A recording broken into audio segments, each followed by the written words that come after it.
Hello बच्चों, कैसे हो आप सब। आई होप आप अच्छे होंगे। तो चलिए स्टार्ट करते हैं आज की क्लास। आज हम करेंगे प्रश्नावली 7.3 स्टार्ट। ठीक है, तो 7.3 का जो पहला क्वेश्चन है वो क्या है कि त्रिभुज ए बी सी और त्रिभुज डी बी सी एक ही आधार BC पर बने दो समद्विबाहु त्रिभुज इस प्रकार है कि ए और डी भुजा BC के एक ही ओर स्थित है। ठीक है, क्वेश्चन क्या है कि त्रिभुज ABC और जो त्रिभुज DBC है, त्रिभुज ABC और DBC मतलब एक जो पूरा बड़े वाला त्रिभुज और एक ये नीचे वाला छोटा त्रिभुज। ठीक है, दोनों त्रिभुज एक ही आधार BC पर बने हुए दो समद्विबाहु त्रिभुज है। क्वेश्चन के दोनों त्रिभुज क्या है, समद्विबाहु त्रिभुज दे रखे हैं। तो ABC ये भी समद्विबाहु त्रिभुज है, तो इसकी ये दोनों भुजाएं क्या होगी, आपस में बराबर होगी। समद्विबाहु त्रिभुज क्या होता है, जिसकी दो भुजाएं आपस में क्या होती है, बराबर होती है। ठीक है, और दूसरा जो DBC ये क्या समद्विबाहु त्रिभुज है, तो इसकी भी दोनों भुजाएं आपस में क्या होगी, बराबर होगी। इसलिए मैंने जो बराबर भुजाएं हैं उन भुजाओं पर दो दो कट लगा दिए। ठीक है, चलिए अब आगे क्या कह रहा है क्वेश्चन है कि D भुजा BC के एक ही ओर स्थित है। A और D क्या है, BC के एक ही ओर स्थित है। BC जो भुजा है इसके एक ही ओर स्थित है। यदि AD बढ़ाने पर BC को AD को बढ़ाने पर BC को P पर प्रतिच्छेद करे। BC AD जो भुजा इसको आगे बढ़ाएंगे तो ये क्या करेगी, BC को प्रतिच्छेद करेगी P बिंदु पर। ठीक है, P पर प्रतिच्छेद करे तो दर्शाइए कि इस क्वेश्चन के चार पार्ट दे रखे। ठीक है, तो पहला पार्ट क्या है, त्रिभुज ABD मतलब ये वाला जो त्रिभुज है, सर्वांगसम कौन सा त्रिभुज दे रखा है इसके, त्रिभुज ABD सर्वांगसम है त्रिभुज ACD ये वाला त्रिभुज। ठीक है, अब इन दोनों त्रिभुजों को हमें क्या करना है, सर्वांगसम सिद्ध करना है। ठीक है, ये तो इसका पहला पार्ट। तो चलिए सबसे पहले हम करते हैं इसका पहला पार्ट। जब भी इस प्रकार के हम क्वेश्चन करें तो हमें सबसे पहले क्या करना होता है, क्वेश्चन स्टार्ट करते हैं इसका आंसर तो सबसे पहले हम लिखेंगे जो इस क्वेश्चन में हमें दे रखा है। ठीक है, तो दिया क्या है हमें, इसमें दो समद्विबाहु त्रिभुज दे रखे हैं ABC और DBC। ठीक है, तो हम लिखेंगे कि त्रिभुज ABC व त्रिभुज DBC एक ही आधार BC पर बने दो समद्विबाहु त्रिभुज है। ठीक है,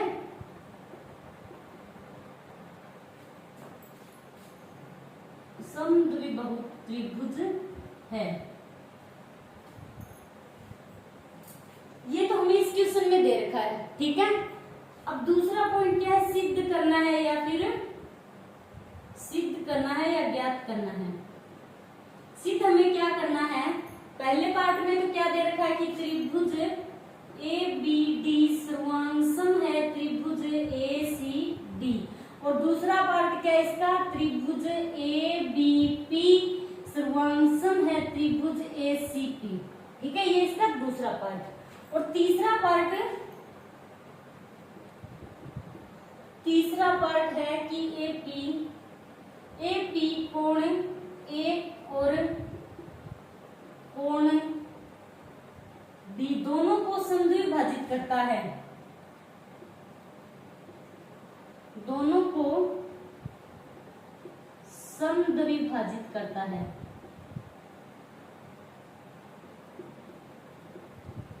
और चौथा पार्ट क्या है, AP रेखाखंड BC का लंब समद्विभाजक है, लंब भी है और समद्विभाजित भी कर रहा है। ठीक है, समद्विभाजक है। अब इसके बाद हम क्या करेंगे, उत्पत्ति। अब हम करेंगे यहां से सबसे पहले इसका पहला पार्ट स्टार्ट। ठीक है, अब क्वेश्चन में हमें क्या दे रखे, दो समद्विबाहु त्रिभुज दे रखे हैं, ठीक है। अब दो समद्विबाहु त्रिभुज दे रखे हैं, तो सबसे पहले तो हमें दे रखा है एक त्रिभुज समद्विबाहु त्रिभुज एबीसी। कौन सा दे रखा है, त्रिभुज एबीसी। तो सबसे पहले आप लोग लोगे कि समद्विबाहु त्रिभुज एबीसी में, ठीक है। अब जो समद्विबाहु त्रिभुज एबीसी है, इसकी दो भुजाएं आपस में क्या है, बराबर है। कौन कौन सी, तो इसकी भुजा AB बराबर है AC, ठीक है। अब दूसरा त्रिभुज कौन सा है, समद्विबाहु त्रिभुज DBC, तो DBC। अब की बार हम कौन सा त्रिभुज लेंगे, अब आप लोग फिर से लिखोगे कि समद्विबाहु त्रिभुज DBC में, ठीक है। अब हम ये नीचे वाला त्रिभुज लेंगे DBC, तो इसकी कौन सी दो भुजाएं बराबर होगी आपस में, BD बराबर DC, तो BD बराबर DC, ठीक है। अब ये दोनों समद्विबाहु त्रिभुज है, तो इन दोनों त्रिभुजों की ये भुजाएं क्या होगी, आपस में बराबर होगी, ठीक है। अब हम बात करेंगे जो त्रिभुज दे रहे, इसका पहला पार्ट क्या है, त्रिभुज का, इस क्वेश्चन का पहला पार्ट है कि त्रिभुज ABD सर्वांगसम है त्रिभुज ACD, ये है इसका पहला पार्ट, ठीक है। त्रिभुज ABD सर्वांगसम त्रिभुज ACD, ये हमें सिद्ध करना है, तो हम लिखेंगे त्रिभुज ABD व त्रिभुज ACD में सर्वांगसम नहीं लिखना है, ठीक है। अब इन दोनों त्रिभुजों की हम बात करेंगे, तो इन दोनों त्रिभुजों में एक तो ये वाला त्रिभुज है और एक ये वाला, ये दोनों त्रिभुज है, ठीक है। तो अब इन दोनों त्रिभुजों में जो AP भुजा है, ये भुजा क्या है, AC के बराबर है। क्यों है, क्योंकि दे रखा है कि ABC एक समद्विबाहु त्रिभुज है, ठीक है। तो आप लोग लिखोगे कि AB बराबर AC, कारण क्या लिखोगे, दिया है हमें कि जो AB है वो क्या है, AC के बराबर है, ठीक है। अब दूसरा जो ये छोटे वाला त्रिभुज है, अब ये त्रिभुज ABD और DADC, मतलब ये वाला और ये वाला, ये दोनों त्रिभुज हमें सर्वांगसम सिद्ध करने, तो एक तो ये भुजा और एक ये भुजा, ये दोनों बराबर हो गई इसकी, ठीक है। अब दूसरी जो छोटे वाला एक समद्विबाहु त्रिभुज है DBC, अब इस त्रिभुज की भी एक ये वाली भुजा और एक ये वाली भुजा, दोनों भुजाएं क्या आपस में बराबर है, तो हम लिखेंगे कि BD बराबर DC, तो BD बराबर DC, कारण क्या लिखोगे, दिया है। अब इसके बाद ये जो AD भुजा है AD, ये क्या है, दोनों त्रिभुजों के लिए क्या है, उभयनिष्ठ है, मतलब इस भुजा पर ये त्रिभुज भी बन रहा है और इस भुजा पर ये वाला त्रिभुज भी बन रहा है, तो आप लोग क्या लिखोगे कि AD बराबर है AD, कारण क्या लिखोगे, उभयनिष्ठ भुजा, ठीक है, उभयनिष्ठ भुजा। अब इस त्रिभुज की तीनों भुजाएं आपस में क्या हो गई, तीन भुजाएं हमने बराबर सिद्ध कर दी है, ठीक है। तो अब हम लिखेंगे कि चूंकि त्रिभुज ABD सर्वांगसम है त्रिभुज ACD, कौन सी सर्वांगसमता के नियम से है, तीनों ही भुजाएं हैं, तो कौन सा नियम लगेगा इसमें, SSS नियम से, ठीक है। तो SSS नियम से, सर्वांगसमता के नियम से, ठीक है,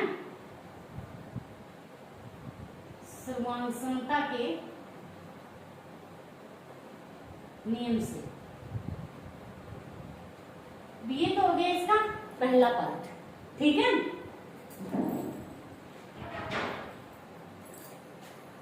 ABD जो है त्रिभुज वो क्या है, ACD के सर्वांगसम है, मतलब ये दोनों त्रिभुज हमने सर्वांगसम सिद्ध कर दिए हैं। तो ये तो आप लोग जानते होंगे, जब भी दो त्रिभुज हम सर्वांगसम सिद्ध कर देते हैं तो उनके जो संगत भाग होते हैं वो क्या होते हैं, आपस में बराबर होते हैं, यानी जो भुजाएं होती है संगत और संगत कोण होते हैं वो क्या होते हैं, बराबर होते हैं, ठीक है। अब ABD जो त्रिभुज है वो क्या है, त्रिभुज ACD के सर्वांगसम है, ठीक है, ये चीज हमने सिद्ध कर दी है। ये त्रिभुज क्या है, इस त्रिभुज के सर्वांगसम है, तो ये दोनों त्रिभुज यदि सर्वांगसम है तो इन दोनों त्रिभुजों के भाग क्या होते हैं, आपस में बराबर होते हैं। तो ये जो कोण ए है इसको तो आप 1 मान लो और इसको 2 मान लो, तो अब कोण 1 और कोण 2 भी क्या होंगे, आपस में बराबर होंगे। तो आप लोग लिखोगे कि कोण 1 बराबर कोण 2। कारण क्या लिखोगे, सर्वांगसम त्रिभुजों के संगत भाग, ठीक है, सर्वांगसम त्रिभुजों के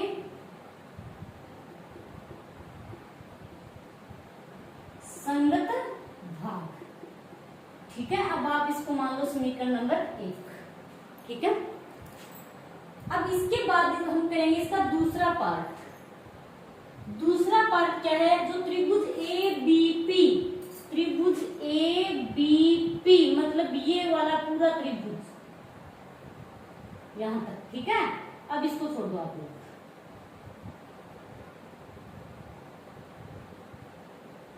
त्रिभुज ABP सर्वांगसम त्रिभुज ACP ये वाला, ठीक है। अब ये पूरा त्रिभुज है, आ रहा है समझ में, मतलब एक ये त्रिभुज और एक ये त्रिभुज, एक तो ये वाला पूरा और एक ये वाला पूरा। अब इन दोनों त्रिभुजों को हमें सर्वांगसम सिद्ध करना है, ठीक है। तो हम कैसे करेंगे, सबसे पहले आप लोग लिखोगे कि त्रिभुज ABP व त्रिभुज ACP में, ठीक है। तो अब हम लिखेंगे कि जो त्रिभुज ABP है वह त्रिभुज ABC में हमें कौन कौन सी भुजाएं व कौन कौन से कोण बराबर नजर आ रहे हैं, ठीक है। तो जो ABP है, ABP व त्रिभुज ACP, इन दोनों त्रिभुजों में जो AB भुजा है वो क्या है, AC के बराबर है। बराबर है कि नहीं, जो AB भुजा है वो क्या है, AC के बराबर है। हमने अभी सिद्ध किया है। बराबर क्यों है, क्योंकि ये क्या है, एक समद्विबाहु त्रिभुज है। तो समद्विबाहु त्रिभुज की क्या होती है, दो भुजाएं आपस में बराबर होती है, ठीक है। तो AB बराबर AC, ABP एक ये त्रिभुज है, दूसरा है ACP मतलब ये त्रिभुज है।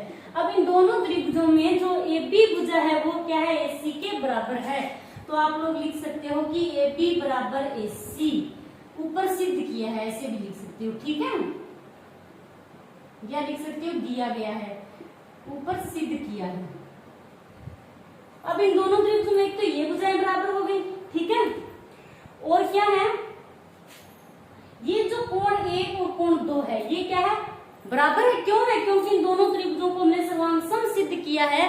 तो सर्वांगसम त्रिभुजों के संगत भाग भी बराबर होते हैं, ठीक है। तो आप लोग लिखोगे कि कोण 1 बराबर कोण 2, समीकरण 1 से, समीकरण 1 से, ये है समीकरण 1, ठीक है। कोण 1 और कोण 2 बराबर है क्योंकि सर्वांगसम त्रिभुजों के संगत भाग है, ठीक है।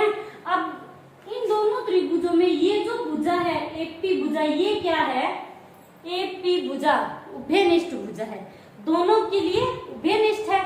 तो आप लोग लिखोगे कि AP बराबर AP, कारण क्या लिखोगे, उभयनिष्ठ भुजा, उभयनिष्ठ भुजा, ठीक है। अब इस त्रिभुज की क्या है, एक ये भुजा और फिर बीच का एंगल और फिर ये भुजा, मतलब S नियम से, ठीक है। भुजा कोण भुजा नियम से ये दोनों त्रिभुज क्या है, सर्वांगसम हैं। तो आप लोग लिखोगे, आता है त्रिभुज ABP सर्वांगसम है त्रिभुज ACP, कौन सी सर्वांगसमता के नियम से है, S सर्वांगसमता के नियम से, सर्वांगसमता के नियम से। आ रहा है समझ में, मतलब ये भुजा है और ये कोण है बीच का और फिर ये भुजा, ठीक है। तो S नियम से ये दोनों त्रिभुज क्या हो गए, सर्वांगसम हो गए हैं, ठीक है। तो अब देखते हैं हम इसका तीसरा पार्ट। तीसरा पार्ट क्या है कि AP कोण A और B को दोनों को समद्विभाजित करता है। AP कोण A और कोण B दोनों को समद्विभाजित करता है, मतलब दो समान भागों में डिवाइड करता है, ठीक है। तो यहाँ पर तो क्या है, जो कोण A है इसको AP क्या करिए, दो समान भागों में डिवाइड करिए, मतलब कोण 1 और कोण 2 क्या है, आपस में बराबर हैं। तो ठीक इसी प्रकार हम लिख सकते। अब ये दोनों त्रिभुज हमने सर्वांगसम सिद्ध की है, इन दोनों त्रिभुजों को, ठीक है। तो ये जो कोण होगी, ये दोनों त्रिभुज सर्वांगसम है, तो इसका एक तो ये कोण और एक ये कोण, ये भी आपस में क्या होंगे, बराबर होंगे, ठीक है। एक ये कोण ले लो आप, चाहे ये कोण, ठीक है। तो हम लिखेंगे कि अतः कोण APB, कोण APB बराबर कोण APC। कारण क्या लिखोगे, सर्वांगसम त्रिभुजों के संगत भाग, ठीक है, सर्वांगसम त्रिभुजों के संगत भाग। अब ये भी क्या हो गए, APB और APC, ये दोनों त्रिभुज भी आपस में क्या होंगे, ये दोनों कोण बराबर होंगे, क्योंकि ये दोनों त्रिभुज सर्वांगसम है, तो ये सर्वांगसम त्रिभुजों के संगत भाग है, ठीक है। तो अब हमने सबसे पहले क्या सिद्ध किया था कि जो त्रिभुज ABD सर्वांगसम त्रिभुज ACD, कारण क्या लिखोगे, ऊपर सिद्ध किया है हमने, ठीक है, ऊपर सिद्ध किया है। ये दोनों त्रिभुज हमने सर्वांगसम सिद्ध किए हैं, तो ये दोनों त्रिभुज सर्वांगसम है, तो इसके संगत भाग यानी कोण 1 और कोण 2 भी बराबर है, ठीक है। कोण 1 बराबर कोण 2 सर्वांगसम त्रिभुजों के संगत भाग है, ठीक है। अब इसको हम मान लें कोण 3 और कोण 4, तो ये कोण भी आपस में क्या होंगे, बराबर होंगे। तो हम लिखेंगे कि कोण 3 बराबर कोण 4, कारण क्या लिखोगे, सर्वांगसम त्रिभुजों के संगत भाग, सर्वांगसम त्रिभुजों के संगत भाग। अब इसको मान लो आप समीकरण नंबर 2, ठीक है। अब करते हैं इसका तीसरा पार्ट। तो तीसरा पार्ट क्या है, AP कोण A और D को दोनों को समद्विभाजित करता है, मतलब AP क्या है, कोण A और कोण D दोनों को समद्विभाजित करता है। मतलब जो कोण A है ये क्या हो रहा है, समान दो भागों में डिवाइड हो रहा है, मतलब कोण 1 और कोण 2 इसके बराबर है, हमने सिद्ध किया है। इसी प्रकार कोण 3 और कोण 4 भी क्या है, इसके बराबर है। तो हम क्या लिखेंगे कि समीकरण 1 व 2 से, समीकरण 1 व 2 से हमने क्या सिद्ध किया है, कोण 1 बराबर कोण 2 है और कोण 3 बराबर कोण 4 है। ये दोनों कोण आपस में क्या है, बराबर है।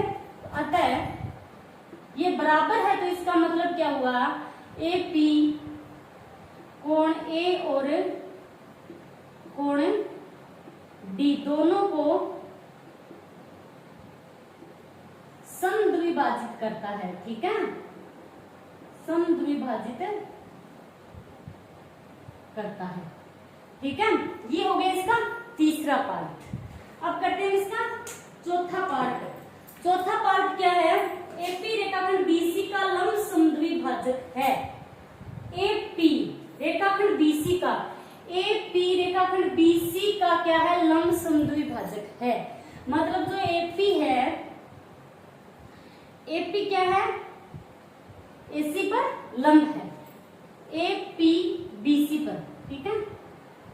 AP क्या है, यहाँ पर BC का लंब समद्विभाजक है। तो लंब समद्विभाजक, समद्विभाजक का मतलब तो क्या है, ये दोनों समान है, ठीक है। समद्विभाजक मतलब BC जो भुजा है ये क्या है, BC भुजा P बिंदु को दो, जो BC भुजा है इसको ये AP भुजा क्या है, दो समान भागों में डिवाइड कर रही है। तो हम क्या लिखेंगे, ये हमें सिद्ध करना है, ठीक है। BP क्या है, लंब है BC पर। हम सबसे पहले लिखेंगे, हमने सिद्ध किया है इन दोनों त्रिभुजों को बराबर, सर्वांगसम सिद्ध किया है। तो हम लिखेंगे कि त्रिभुज ABP सर्वांगसम है त्रिभुज ACP। कारण क्या लिखोगे, ऊपर सिद्ध किया है, ठीक है, ऊपर सिद्ध किया है। अब ये दोनों त्रिभुज यदि सर्वांगसम है, ये दोनों त्रिभुज सर्वांगसम है, तो सर्वांगसम त्रिभुजों के संगत भाग भी आपस में क्या होते हैं, बराबर होते हैं। अब ये दोनों त्रिभुज सर्वांगसम है, तो जो BP भुजा होगी वो CP भुजा के बराबर होगी। तो आप लोग लिखोगे BP बराबर है CP। कारण क्या लिखोगे, सर्वांगसम त्रिभुजों के संगत भाग, 22 या लिख सकते हो 22 CP सर्वांगसम त्रिभुजों के संगत भाग। अब ये तो क्या हो गए, दोनों भुजाएं क्या होगी इसकी आपस में बराबर होगी, क्योंकि ये सर्वांग त्रिभुजों के क्या है संगत भाग है, और ये कोण भी आपस में क्या होंगे बराबर होंगे। आप लोग चाहो तो यहाँ पर लिख सकते हो कि कोण है APB बराबर कोण APC। कारण क्या लिखोगे सर्वांग त्रिभुजों के संगत भाग,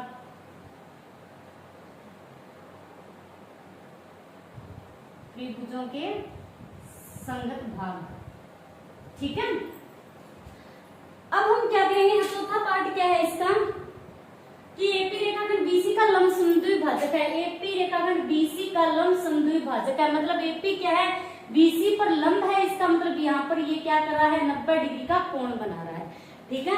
तो बीपी बराबर बीसी लंब समद्विभाजक है, मतलब लंब भी है और ये दोनों भुजाएं क्या है इसको बीसी को समान दो भागों में डिवाइड कर रहा है। तो ये तो हमने सिद्ध कर दिया कि दोनों त्रिभुज सर्वांग सम है, तो ये भुजाएं भी क्या होगी बीपी बराबर सीपी, मतलब भुजाएं भी आपस में बराबर होंगी। बट अब हमें सिद्ध क्या करना है कि ये जो एंगल है ये क्या होना चाहिए 90 डिग्री का होना चाहिए, ठीक है। तो हम क्या करेंगे यहाँ पर रेखिक युग्म लगाएंगे। कैसे कि कोण APB प्लस कोण APC बराबर 180 डिग्री। कारण क्या लिखोगे रेखिक युग्म। आ रहा है समझ में। अब ये क्या लग रहा है यहाँ पर रेखिक युग्म बन रहा है, दोनों कोणों का योग कितना होना चाहिए 180 डिग्री के बराबर, ठीक है। अब जो कोण APB है और APC ये दोनों कोण आपस में क्या है बराबर है, ठीक है। तो हम लिखेंगे कि कोण APB प्लस कोण APC जो है इसको हम कोण APB लिख सकते हैं, क्योंकि ये दोनों कोण आपस में क्या है बराबर है, ठीक है। बराबर लिखोगे 180 डिग्री। आ रहा है समझ में। अब ये क्या हो गए APB प्लस APB, मतलब दो एंगल दोनों ये क्या है जुड़ेंगे तो क्या बनेंगे दो कोण APB बराबर 180 डिग्री, यही बनेगा दो कोण APB बराबर 180 डिग्री। तो अब यदि हम कोण APB बराबर ले तो ये क्या आएगा 180/2, तो ये बन गया यहाँ पर 90 डिग्री। मतलब जो कोण है APB बराबर क्या है यहाँ पर 90 डिग्री, कोण APB बराबर क्या है 90 डिग्री, ठीक है। तो अब आप लोग लिख सकते हो आता है, अब ये 90 डिग्री है तो इसका मतलब क्या है अब ये 90 तो ये भी 90 होगा, ठीक है। तो अब आप लिखोगे कि आता है AP रेखाखंड BC का लंब समद्विभाजक है, ठीक है। करते हैं इसका दूसरा क्वेश्चन। तो दूसरा क्वेश्चन क्या है कि AD एक समद्विबाहु त्रिभुज ABC का एक शीर्ष लंब है, मतलब हमें सबसे पहले त्रिभुज ABC बनाना है, ठीक है। तो ये है त्रिभुज ABC, ठीक है।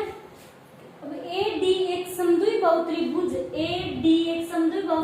ABC का शीर्ष लंब है, मतलब शीर्ष लंब है क्या है BC, AD क्या है BC पर लंब है, तो यहाँ पर ये क्या है D, जिसमें AB बराबर AC है, AB बराबर AC है, मतलब ये दोनों भुजाएं क्या है आपस में बराबर है। तो दर्शाइए कि AD रेखाखंड BC को समद्विभाजित करता है। AD रेखाखंड BC को क्या करता है समद्विभाजित करता है, मतलब समान दो भागों में डिवाइड करता है। BC भुजा को AD क्या कर रहा है दो समान भागों में डिवाइड कर रहा है, ये हमें सिद्ध करना है, ठीक है। तो हम सबसे पहले क्या लिखेंगे जो हमें क्वेश्चन में दिया क्या है हमें कि ABC एक समद्विबाहु त्रिभुज है, ABC एक समद्विबाहु त्रिभुज है,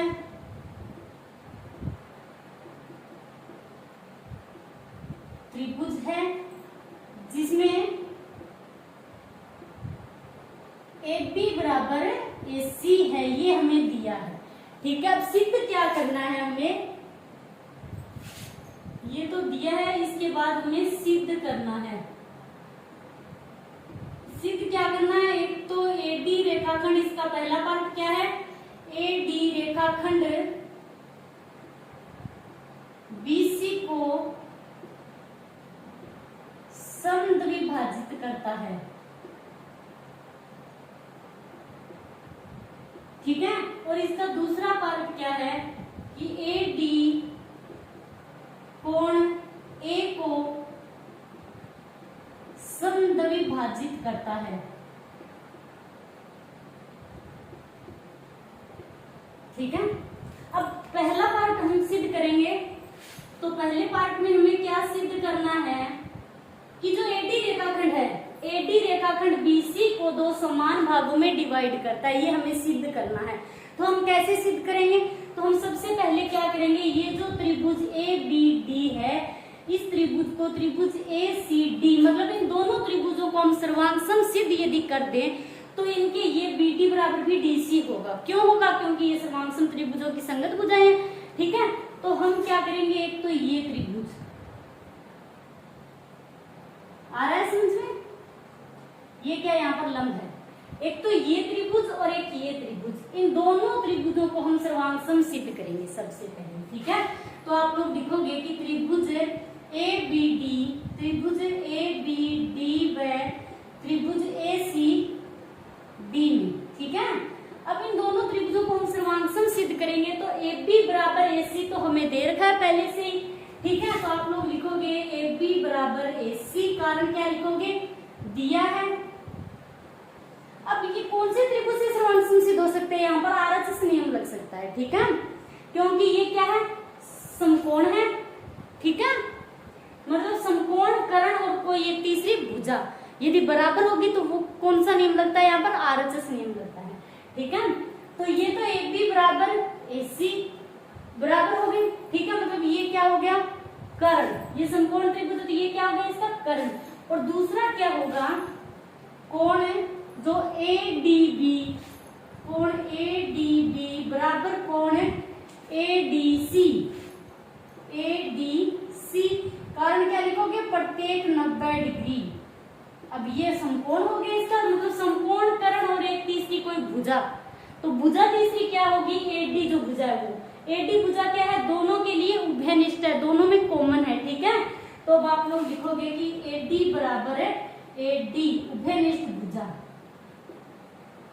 उभयनिष्ठ भुजा। ठीक है।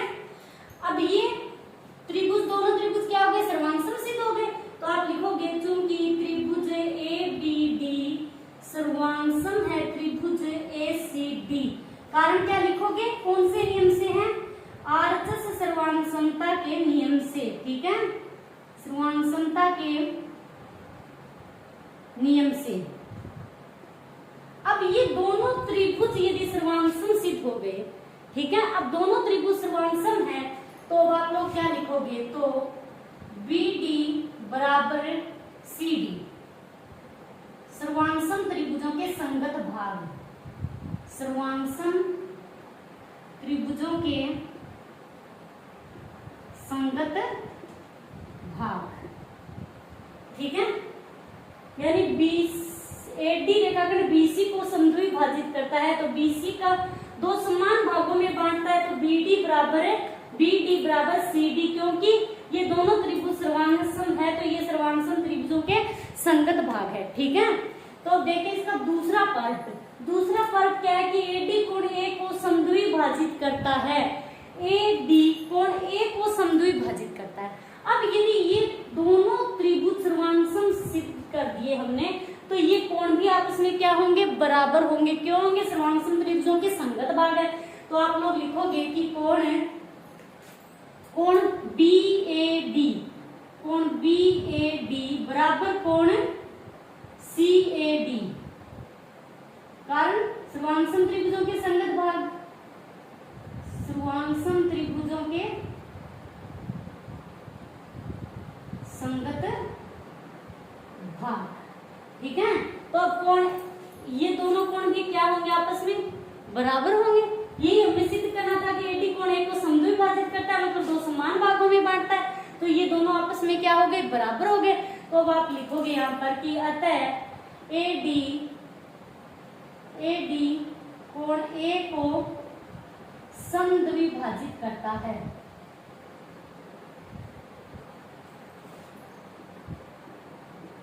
ठीक है, यही सिद्ध करना था। ये क्या, इसका दूसरा पार्ट है। ओके, और ये था इसका पहला पार्ट। आ रहा है समझ में आप लोगों को? तो आज के लिए इतना ही। थैंक्स।